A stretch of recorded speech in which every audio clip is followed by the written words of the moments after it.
تدبر قرآن امین احسن اصلاحی سورہ شعراء بسم اللہ الرحمن الرحیم۔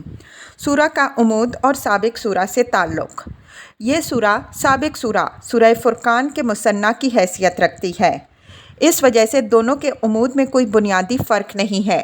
اس میں بھی نبی صلی اللہ علیہ وسلم کی رسالت اور قرآن کے کتاب الہی ہونے کا اثبات، لیکن نہج، استدلال اور اسلوب بیان اس کا سابق سورہ سے مختلف ہے۔ سابق سورہ میں جن انبیاء کرام علیہم السلام کی سرگزشتوں کی طرف اجمالی اشارہ فرمایا گیا ہے، اس میں ان کی تفصیل بیان کر دی گئی ہے۔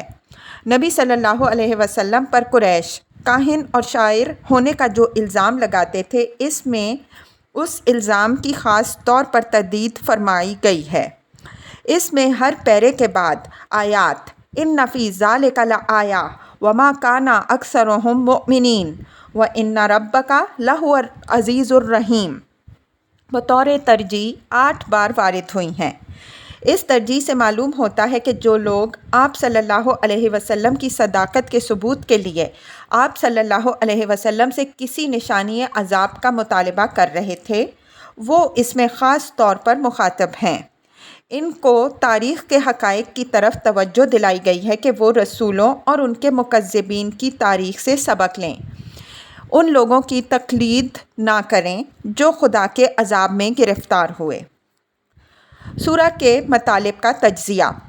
سورہ کے مطالب پر بھی ایک اجمالی نظر ڈال لیجیے تاکہ عمود کے ساتھ اس کے مختلف اجزاء کا تعلق اور اس کا مجموعی ربط و نظام اچھی طرح واضح ہو جائے۔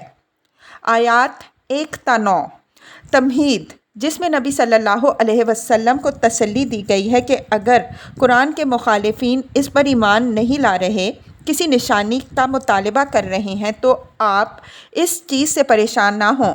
اگر اللہ چاہے گا تو کوئی ایسی نشانی اتار دے گا جو ان سب کی گردنیں قرآن کے آگے جھکا دیں گی، لیکن قرآن کی صداقت کسی خارجی نشانی کی محتاج نہیں ہے۔ یہ اپنی صداقت کی دلیل خود اپنے اندر ہی رکھتا ہے۔ اگر لوگ اس کو جھٹلاتے ہیں تو جن خطرات سے قرآن ان کو آگاہ کر رہا ہے، وہ سب ایک ایک کر کے پیش آ کر رہیں گے۔ اس کائنات میں نشانیوں کی کمی نہیں ہے، لیکن جو لوگ ایمان نہیں لانا چاہتے، ان کے لیے کوئی نشانی کارگر نہیں ہوتی۔ ان لوگوں کو خدا جب چاہے پکڑ سکتا ہے، وہ عزیز و غالب ہے، کوئی اس کے ارادے میں مزاحم نہیں ہو سکتا، لیکن وہ نہایت رحیم بھی ہے، اس وجہ سے لوگوں کی سرکشی کے باوجود ان کو مہلت دیتا ہے۔ 10 تا 68 حضرت موسیٰ علیہ السلام اور فرعون کی سرگزشت، جس میں وہ واقعات اجمالاً بیان ہوئے ہیں جو فرعون کے پاس جانے کے حکم سے لے کر اس کی غرقابی تک پیش آئے۔ سرگزشت کے آخر میں انہی آیات کی ترجیح ہے جن کا حوالہ اوپر گزر چکا ہے۔ 69 تا 104 حضرت ابراہیم علیہ السلام کی دعوت توحید کا حوالہ جو انہوں نے اپنے باپ اور اپنی قوم کو دی۔ اسی ذیل میں ان لوگوں کے انجام کا بیان ہے جو اپنے مزعومہ شرکاء و شفعاء کے بل پر آخرت سے بے پرواہ ہیں۔ آخر میں آیات ترجیح ہیں۔ 105 تا 122 حضرت نوح علیہ السلام کی دعوت اپنی قوم کو اور قوم کا مستکبرانہ جواب، اور انجام کار اس کی غرقابی۔ آخر میں آیات ترجیح۔ 123 تا 140 حضرت ہود علیہ السلام کی دعوت اپنی قوم عاد کو، قوم کی طرف سے ان کی متکبرانہ تکذیب اور اس کے نتیجے میں عذاب الہی کا ظہور۔ آخر میں آیات ترجیح۔ 141 تا 159 حضرت صالح علیہ السلام کی دعوت قوم ثمود کو، قوم ثمود کی تکذیب اور اس کا انجام۔ آخر میں آیات ترجیح۔ 160 تا 175 حضرت لوط علیہ السلام کی دعوت، ان کی قوم کا رویہ اور اس کا انجام۔ آخر میں آیات ترجیح۔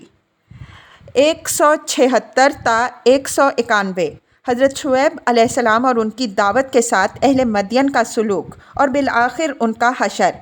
اس سرگزشت کے آخر میں بھی انہی آیات کی ترجیح ہے جن کا حوالہ اوپر گزر چکا ہے۔ 192 تا 227 خاتمہ صورت، جس میں تمہید کے مضمون کی پوری وضاحت فرما دی گئی ہے۔ اس کی تفصیلات تفسیر میں آئیں گی، یہاں اجمالاً مندرجہ ذیل امور ذہن میں رکھیے۔ الف، قرآن کا منبع وحی الہی ہے۔ اس کو اللہ تعالیٰ نے حضرت روح الامین علیہ السلام کے ذریعے حضرت صلی اللہ علیہ وسلم پر نازل فرمایا۔ ب، اس کا عربی مبین میں نازل ہونا اہل عرب پر اللہ تعالیٰ کا ایک بڑا عظیم احسان ہے۔ اگر انہوں نے اس کی قدر نہ کی تو یہ ان کی انتہائی محرومی و بدبختی ہے۔ ج، اس کے دلائل پچھلے انبیاء علیہم السلام کے صحیفوں میں موجود ہیں اور علماء اہل کتاب ان سے واقف ہیں۔ د، یہ کفار کے لیے انذار و تنبیہ ہے تاکہ مواخذہ سے پہلے ان کو اچھی طرح آگاہ کر دیا جائے، تو جو لوگ اس کی تکذیب پر اڑے ہوئے ہیں وہ اس کے نتائج کے بارے میں سوچ لیں۔ ہ، اس کو جنوں اور شیطانوں کی وحی قرار دینا محض خرد باختگی ہے۔ شیاطین جس قسم کے لوگوں پر اترتے ہیں ان کی علامات کی طرف اشارہ۔ واو، یہ کسی شاعر کا کلام نہیں ہے بلکہ اللہ کا کلام ہے۔ قرآن اور شاعر، پیغمبر اور شاعر میں امتیاز کرنے والی بعض کسوٹیوں کی طرف اشارہ۔